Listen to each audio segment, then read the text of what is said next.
تمام قسم کی تعریفات، بڑائی، کبریائی، بزرگی، عظمت و جلال اللہ وحدہ لا شریک خالق کائنات مالک ارض و سما کے لیے ہیں۔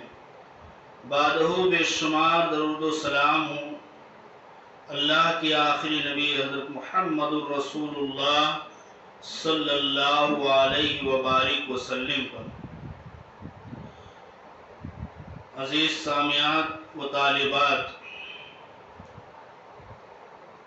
آج کے اس ماہانہ اجتماع میں موضوع سخن ہے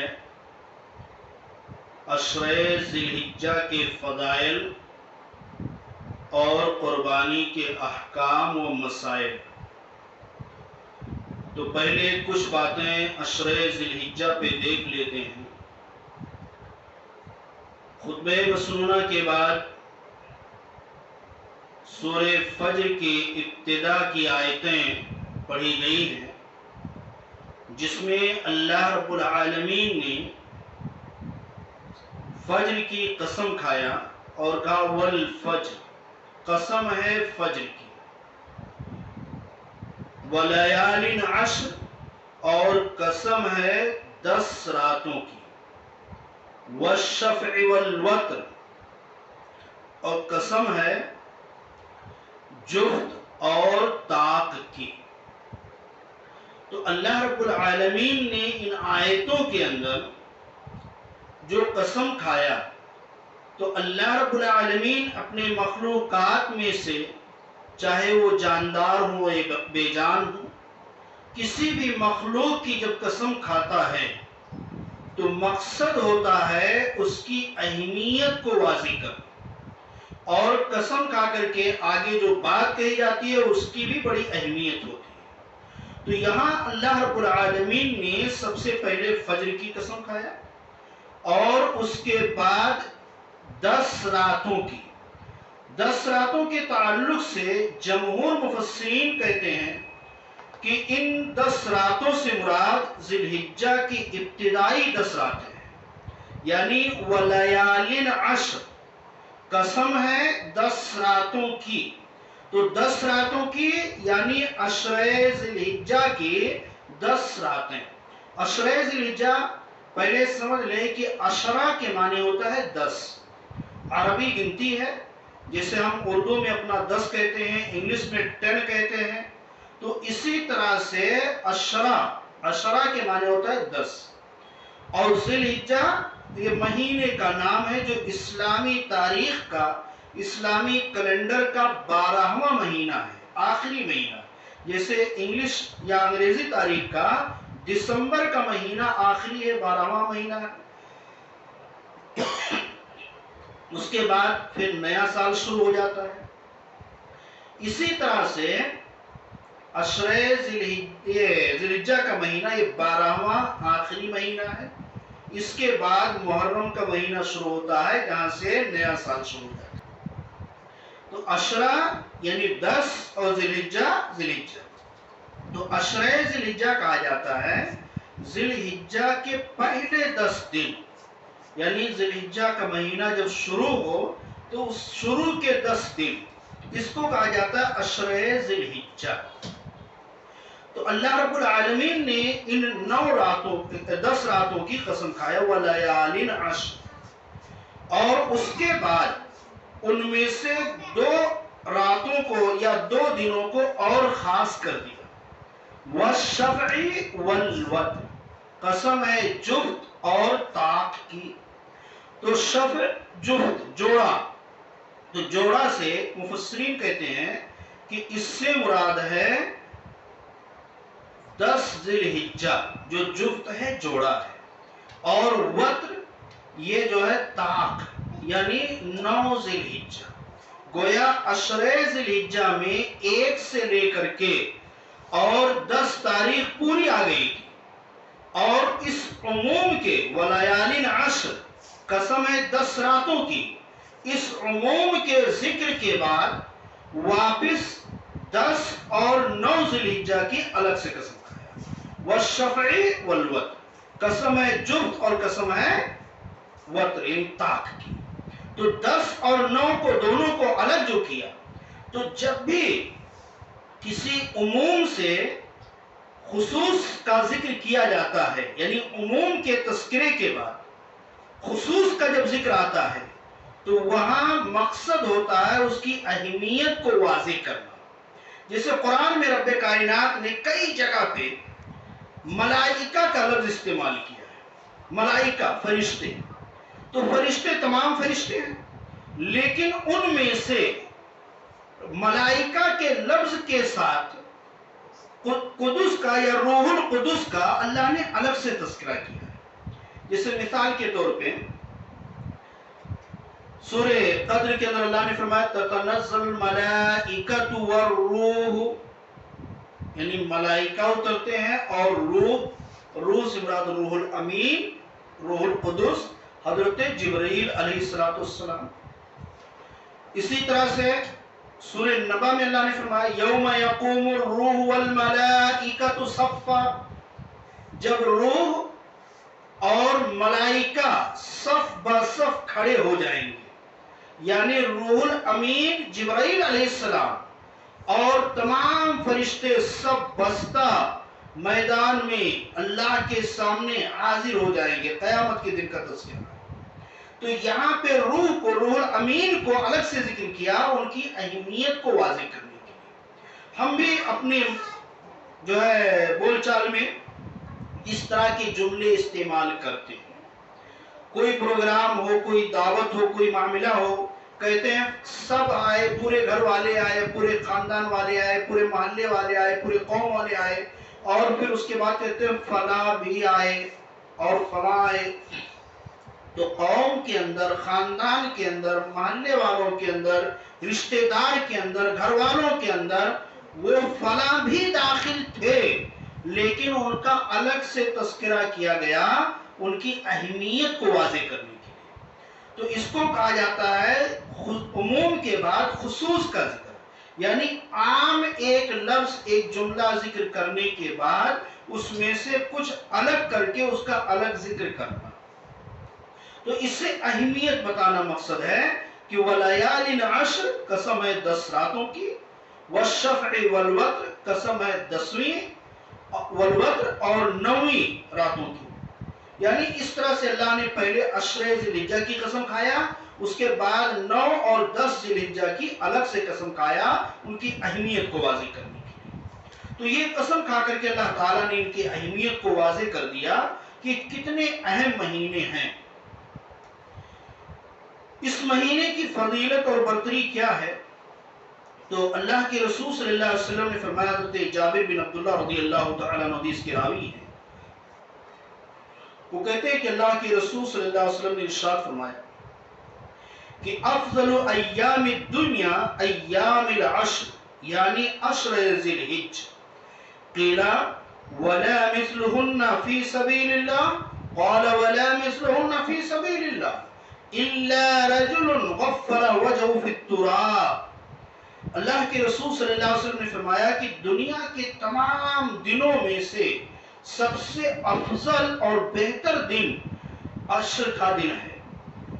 عشر ایام عشر ہے. تو ایام عشر کی وضاحت کیا؟ یعنی عشر ذی الحجہ، عشر ذی الحجہ یعنی ذی الحجہ کے پہلے 10 دن، یہ تمام دنوں میں سب سے زیادہ اہمیت کے حامل ہیں. قیلا پوچھا گیا، کہا گیا وَلَا مِثْلُهُنَّ فِي سَبِيلِ اللَّهِ، کہ اللہ کے رسول صلی اللہ علیہ وسلم بتلائیے کہ ان کے مثل کیا اللہ کے راستے میں لڑنا بھی نہیں ہے؟ یعنی آدمی اللہ کے راستے میں اپنی جان کی بازی لگا دیتا ہے اور میدان میں تلواروں نیزوں کے زخموں کو برداشت کرتا ہے، اللہ کے دین کو بلند کرنے کے لیے وہ دشمنوں پہ حاوی ہوتا ہے، دشمنوں کو مارتا، ان کو کمزور کرتا ہے. تو کیا وہ عمل بھی ان ایام سے بہتر نہیں ہے؟ دوسرے لفظوں میں کہہ لیجئے جہاد فی سبیل اللہ، یعنی جہاد فی سبیل اللہ بھی ان عشر ذی الحجہ کے اعمال سے یا ان دنوں سے افضل نہیں ہے. تو تو اللہ کے رسول صلی اللہ علیہ وسلم نے فرمایا کہ وَلَا مِثْلُهُنَّ فِي سَبِيلِ اللَّهِ، کہ اللہ کے راستے میں جہاد کرنا بھی ان کے مثل نہیں ہو سکتا. یعنی ان دنوں کی جو فضیلت ہے اس فضیلت کو اللہ کے راستے میں جہاد کرنا بھی نہیں پا سکتا، اس کا ثواب بھی اتنا نہیں ہو سکتا. الا مگر رجل غفر وجهه في التراب، وہ آدمی جس نے اپنے چہرے کو مٹی میں ملا دیا ہو، یعنی شہید ہو گیا ہو، کہ وہ جہاد فی سبیل اللہ میں شریک ہوا اور وہ شہید ہو گیا. تو شہید ہو گیا تو اس کا عمل بڑھ جائے گا، اور اگر شہید نہیں ہوا واپس چلا آیا، اس کی جان بچ گئی، چاہے مال غنیمت پایا یا نہیں پایا، فتح پایا یا شکست پایا، لیکن واپس آ گیا، جان بچ گئی ہے، تو وہ عمل بھی ان دنوں کے عمل کو نہیں پا سکتے. دوسری روایت عبداللہ ابن عباس رضی اللہ تعالیٰ عنہ کی ہے، کہتے ہیں ما من ایام العمل صالح فیہا احب الی اللہ من هذه الایام، یعنی ایام العشر، کہ اللہ کے رسول نے فرمایا کہ نہیں ہے دنوں میں سے کوئی دن کہ اس میں عمل صالح زیادہ محبوب ہو، پسندیدہ ہو، نیک کام کرنا زیادہ پسندیدہ ہو اللہ رب العالمین کے پاس ان دنوں سے، ان عشرے سے، یعنی عشرے ذی الحجہ، ایام العشر، عشرے ذی الحجہ کے جو 10 دن ہیں، وہ 10 دن جو ذی الحجہ کے پہلے ہیں وہ اتنے اہم ہیں کہ اس میں عمل کرنا اللہ رب العالمین کے نزدیک سب سے زیادہ پسندیدہ اور محبوب ہے. اس کے علاوہ کوئی بھی دن ایسا نہیں ہے، کوئی بھی عمل کسی بھی ٹائم میں ایسا نہیں ہے جو اللہ کو زیادہ محبوب اور زیادہ پسندیدہ ہو. صحابہ نے کہا قالوا یا رسول اللہ وَلَا الْجِهَادُ فِي سَبِيلِ اللَّهِ، کہ اللہ کے رسول بتائیے کہ جہاد فی سبیل اللہ بھی افضل نہیں ہے، محبوب نہیں ہے؟ قال، کہا وَلَا الْجِهَادُ فِي سَبِيلِ اللَّهِ، کہا ہاں جہاد فی سبیل اللہ بھی افضل نہیں ہے. یعنی جو عشرے ذی الحجہ کا عمل اللہ کو زیادہ محبوب اور پسندیدہ ہے، اتنا جہاد فی سبیل اللہ کا عمل بھی محبوب اور پسندیدہ نہیں ہے. الا سوائے رجل خرج بنفسه وماله، یعنی ایک آدمی جو اپنی جان اور اپنے مال کے ساتھ اللہ کے راستے میں نکلا. اگر صرف جان لے کر کے نکلا تب بھی نہیں، صرف مال لگایا ہے تب بھی نہیں، دونوں لے کر کے نکلا، اپنی جان بھی یعنی بذات خود وہ جہاد میں شریک ہوا اور مال بھی لے کر کے گیا، مال بھی خرچ کیا، چندہ بھی دیا، اس کے لیے بجٹ کا بھی انتظام کیا. ثم لم يرجع من ذلك بشيء، اور پھر اس میں سے کچھ بھی واپس نہیں آیا، نہ اس کا مال واپس آیا اور نہ اس کی جان واپس آئی، یعنی شہید ہو گیا. اور شہید ہونے کے ساتھ ساتھ اسے مال غنیمت یا اور کسی طرح سے اس کا مال واپس اس کے گھر والوں کو، وارثوں کو بھی نہیں ملا، دونوں اسی میں کھپ گئے، تو وہ افضل ہو جائے گا. اور اگر دونوں میں سے کچھ واپس چلے آئے ہیں یا دونوں میں سے ایک چیز لے کر کے حاضر ہوا تھا، تو وہ عمل عشرے ذی الحجہ کے عمل سے افضل اور محبوب اور پسندیدہ نہیں ہے. اسی طرح سے ایک اور روایت میں اللہ کے رسول صلی اللہ علیہ وسلم نے فرمایا کہ ما من عمل اذکى عند اللہ ولا اعظم اجرا من خیر یعملہ فی عشر الاضحیٰ، یعنی کوئی بھی عمل خیر جو انسان کرتا ہے، تو کوئی بھی عمل خیر ایسا نہیں ہے جو اللہ کے نزدیک زیادہ پاکیزہ ہو اور زیادہ اجر و ثواب والا ہو. کس سے؟ عشر الاضحیٰ سے، یعنی قربانی کے عشرے، قربانی کے جو مہینے کے جو 10 دن شروع کے ہیں اس سے زیادہ بہتر، اس سے زیادہ افضل کوئی بھی عمل زیادہ پسندیدہ، اللہ کے نزدیک پاکیزہ اور اجر و ثواب میں بڑا کوئی بھی عمل نہیں ہے۔ جو عمل عشر ذی الحجہ یعنی قربانی کے پہلے کے 10 دن جو ہیں اس میں جو محبوب اور پسندیدہ ہے۔ راوی حدیث کہتے ہیں کہ اس حدیث کی بنیاد پہ سعید بن جبیر جب عشر ذی الحجہ شروع ہوتا تو عبادات میں اتنی محنت کرتے تھے کہ ان جیسی عبادت کرنا دوسروں کے لیے مشکل ہو جایا کرتا تھا۔ تو اس سے یہ واضح ہوتا ہے کہ ان عشروں کی یعنی عشر ذی الحجہ کی اہمیت اور فضیلت کیا ہے۔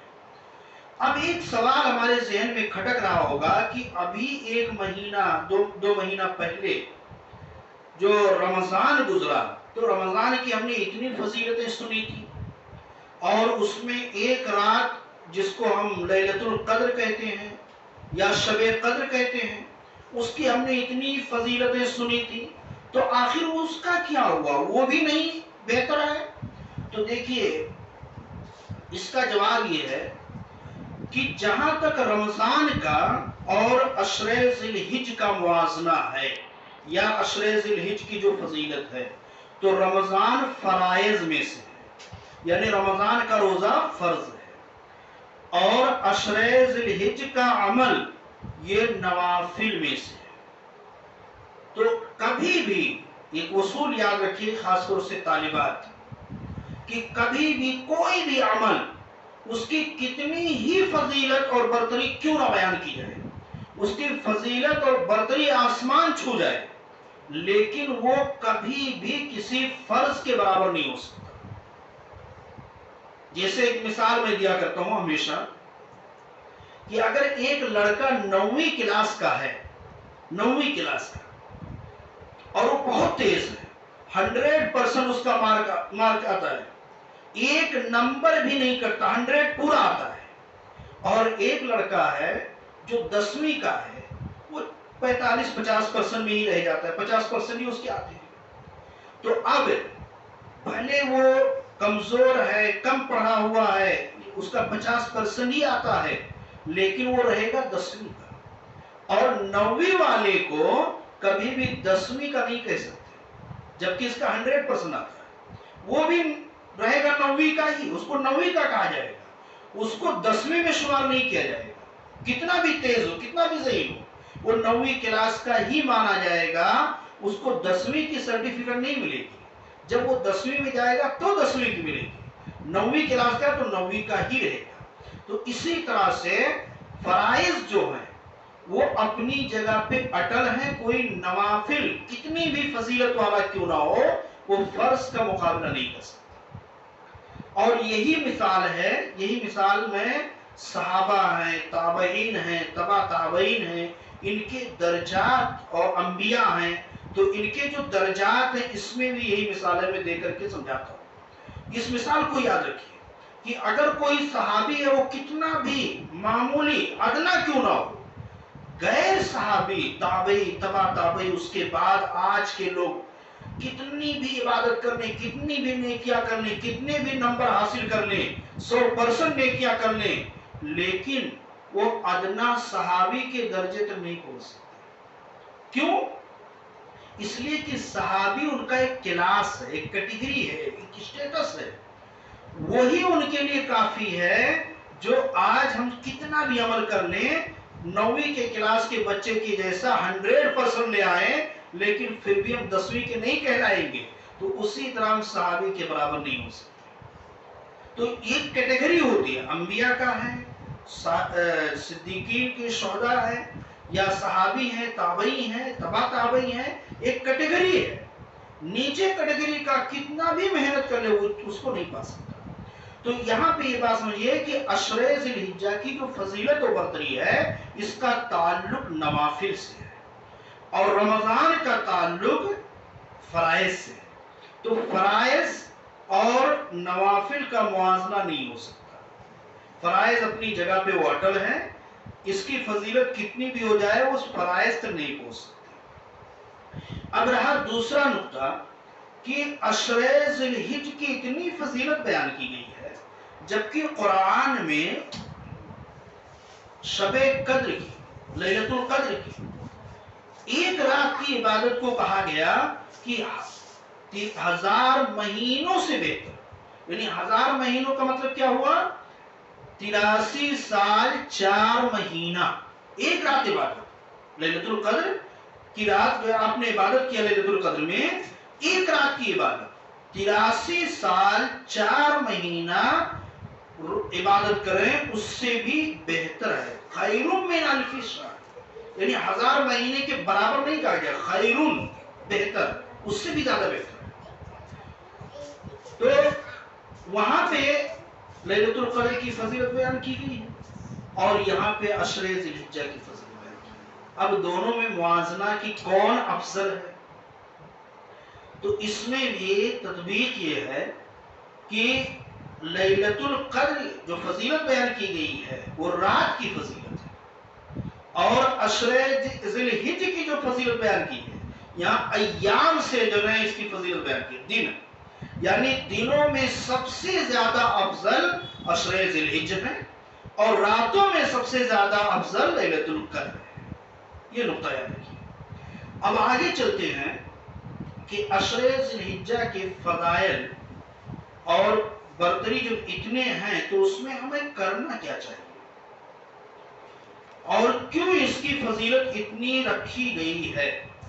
تو سب سے پہلی بات یہ ہے کہ اس کی فضیلت اتنی اس لیے ہے کہ دیکھیے اسلام کے اعمال میں سے 4 ارکان ہیں۔ اسلام کی وجہ سے تو کتنے ارکان ہیں؟ 5، لیکن ان 5 میں سے ایک رکن کا تعلق عمل سے نہیں ہے، اس کا تعلق ایمانیات سے ہے، دل سے ہے، کلمہ شہادت کی گواہی دینا، اور اس کے بعد نماز قائم کرنا، زکوٰۃ دینا، روزہ رکھنا، حج کرنا، ان 4 کا تعلق عمل سے ہے۔ مطلب یہ ہوا کہ ارکان اسلام میں جو 4 عمل والے رکن ہیں وہ چاروں کے چاروں اس عشرے کے اندر جمع ہو جاتے ہیں۔ سال میں کوئی بھی عشرہ، پورے سال 12 مہینوں میں کوئی بھی عشرہ دیکھ لیجئے، ایسا نہیں ہے کہ جو سارے ارکان اسلام کو اپنے اندر جمع کر لے، نہیں ہے، لیکن عشر ذی الحجہ ایک ایسا واحد عشرہ ہے کہ جو پورے ارکان کو اپنے اندر جمع کر لیتا ہے۔ جیسے مثال کے طور پہ بنی الاسلام علی 5، اسلام کی بنیاد 5 چیزوں پر ہے۔ شہادت اللہ الہ الا اللہ، پہلا کیا ہے؟ کلمہ شہادت کی گواہی دینا کہ اللہ کے علاوہ کوئی معبود برحق نہیں ہے اور محمد صلی اللہ علیہ وسلم اللہ کے رسول ہیں۔ اس بات کی گواہی دینا، یہ ایمانیات سے جو تعلق ہے یہ بھی عشر ذی الحجہ کے اندر پایا جاتا ہے۔ دوسرا رکن ہے اقام الصلاۃ، نماز قائم کرنا، نماز کا قیام بھی عشر ذی الحجہ کے اندر پایا جاتا ہے۔ تیسرا رکن ہے وَإِيتَاءِ الزَّکاۃ، زکوٰۃ دینا، یہ عمل بھی یعنی زکوٰۃ ایک فریضہ ہے، ایک نوافل ہے، اور دونوں کے لیے، نوافل کے لیے بھی اور فریضہ کے لیے، دونوں کے لیے زکوٰۃ کا لفظ بھی استعمال ہوا ہے اور دونوں کے لیے صدقہ کا لفظ بھی استعمال ہوا ہے۔ تو فریضہ جو 2.5% تجارتی مال پہ یا سونا اور چاندی پہ جو 2.5% فکس ہے، یا پیداوار پہ جو 10واں حصہ یا 20واں حصہ یعنی 5% یا 10% جو فکس ہے، یہ ہے فریضہ زکوٰۃ، اس کو دینا لازم ہے، جس کو ہم عام زبان میں زکوٰۃ کہتے ہیں۔ اور اس کے علاوہ جس کی کوئی مقدار فکس نہیں ہے، کتنا بھی ہم دے سکتے ہیں، 1 کروڑ ہمارے پاس ہے، اس میں سے 1 روپیہ بھی دے سکتے ہیں، ہمارے پاس 100 روپیہ ہے، اس میں سے 90 بھی ہم دے سکتے ہیں۔ تو جتنا ہماری مرضی ہو اللہ کے راستے میں خرچ کریں، جس کو کہا جاتا ہے نفلی صدقات یا نفلی زکوٰۃ۔ تو زکوٰۃ کا لفظ قرآن اور حدیث کو اگر ہم دیکھیں تو زکوٰۃ کا لفظ نفلی خرچ کرنے کے لیے اور فریضہ کے خرچ کرنے، دونوں کے لیے استعمال ہوا ہے۔ اسی طرح صدقات کا بھی لفظ، یعنی صدقہ کا لفظ، یہ صدقہ کا لفظ بھی فریضہ صدقہ یعنی زکوٰۃ کے لیے بھی استعمال ہوا ہے، اور نفلی صدقہ کے لیے بھی یہ لفظ استعمال ہوا ہے۔ تو بہرحال تیسرا جو رکن ہے ایتاء الزکاۃ، زکوٰۃ دینا، تو اگر زکوٰۃ دینا ہم فریضہ کو لے لیتے ہیں تو دنیا میں بہت سارے لوگ ایسے ہیں جن کا تجارت کا، بزنس کا سال پورا ہوتا ہے عشر ذی الحجہ میں، وہ فریضہ زکوٰۃ نکالتے ہیں۔ یا اسی طرح سے بعض موسم میں ہمارے فصلوں کی کٹائی عشر ذی الحجہ میں ہوتا ہے، تو جب عشر ذی الحجہ میں ہمارے فصلوں کی کٹائی ہوئی تو اس کی زکوٰۃ نکالنی پڑی، یعنی ایتاء الزکاۃ اس عشرے کے اندر پایا گیا۔ اور اگر زکوٰۃ نفلی دیکھا جائے، نفلی زکوٰۃ یا نفلی صدقات، تو اس عشرے میں آدمی کرتا ہی ہے۔ تو گویا زکوٰۃ کی ادائیگی، مال خرچ کرنا نفلی اعتبار سے ہو یا فریضہ اعتبار سے ہو، دونوں اعتبار سے یہ عشر ذی الحجہ میں پایا جاتا ہے۔ اسی طرح سے چوتھا رکن ہے صوم رمضان، رمضان کا روزہ رکھنا، یہ روزے کا عمل۔ تو رمضان کا روزہ تو فرض ہے، لیکن روزے کا عمل نفلی طور پہ اس عشرہ کے اندر بھی پایا جاتا ہے۔ پانچواں رکن ہے والحج، یعنی حج کرنا، حج کا عمل بھی اسی عشرے میں پایا جاتا ہے۔ تو مطلب یہ ہے کہ ارکان اسلام جو 5 ہیں وہ پانچوں عمل اس عشرہ کے اندر جمع ہو جاتے ہیں، اسی لیے اس کی فضیلت اور برتری اتنی رکھی گئی ہے۔ ورنہ آپ سال کے کوئی بھی عشرہ کو دیکھ لیں، کسی بھی مہینے کے کوئی بھی عشرہ کو دیکھ لیں، یہ پانچوں رکن ایک ساتھ نہیں پائے جائیں گے۔ اگر 4 کو آپ کسی مہینے میں جمع بھی کر لیں تو 5واں حج چھوٹ جائے گا، پانچوں اکٹھا نہیں ہو پائیں گے۔ یہی ایک واحد عشرہ ہے جس میں پانچوں رکن اکٹھا ہو جاتے ہیں، تو اسی لیے اس کی فضیلت و برتری زیادہ ہے۔ اور دوسری بات یہ ہے کہ اس عشرے کے اندر یوم عرفہ ہے، یوم عرفہ، جس کے بارے میں اللہ کے رسول صلی اللہ علیہ وسلم نے فرمایا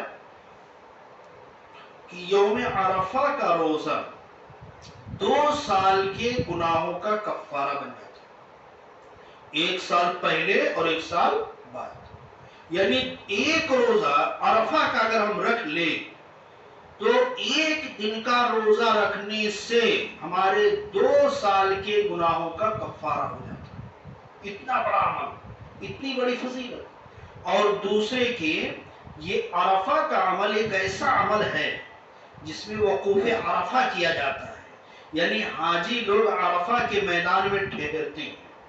یہ ایک عمل ایسا ہے کہ سال کے 364 دنوں میں نہیں پایا جاتا، صرف 1 دن میں پایا جاتا ہے عرفہ کی، کہ یوم عرفہ میں ہی عمل پایا جاتا ہے، باقی 364 دنوں میں نہیں پایا جاتا۔